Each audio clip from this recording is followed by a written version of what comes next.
I've been a member of this congregation since Advent of 1990.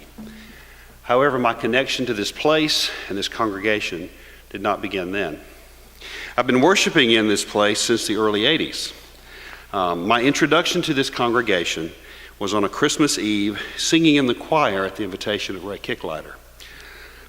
He really invited my baby brother to sing because he was one of his capital singers at Leon, and I just got invited to tag along.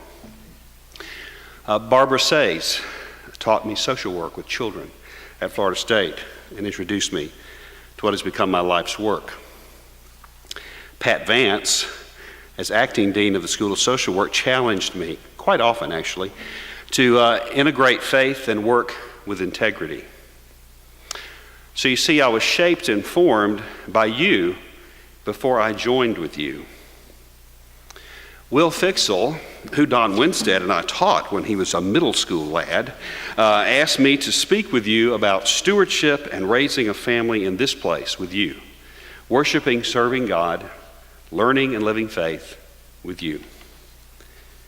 Well, I've always sought and was a part of a community of faith.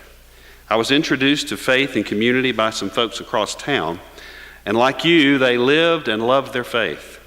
They encouraged me to grow in wisdom and stature and in favor with God and all humanity. I learned this. As a royal ambassador, I will do my best to become a well-informed, responsible follower of Christ, to have a Christ-like concern for all people, to learn how the message of Christ is carried around the world, to work with others in sharing Christ. Well, we do that here. Stewardship refers to conducting, supervising, and managing something, especially of something entrusted to you by others. It is beyond ownership. It is in the midst of care and wonder. And it is with this sense of grace and gratitude I stand before you and talk about what it's like to share with you the wonder of God's grace and the raising up of Anna, Lillian, Eleanor, and Abigail. Peggy's not here, so she told me not to cry. So well, soon after joining you, our then 3-year-old daughter, Anna, was baptized here.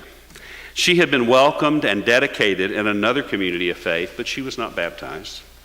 And I remember the moment when before you and a host of befuddled Baptist relatives, she pointed at the table after her baptism and said, "I can have the juice and bread now, right?" Well, that moment changed me and my understanding of faith forever. And so for 20 years, Peggy and I have been raising our children with you. You vowed to do that, you know, and you've kept your promise. You kept your promise to include them in worship and service.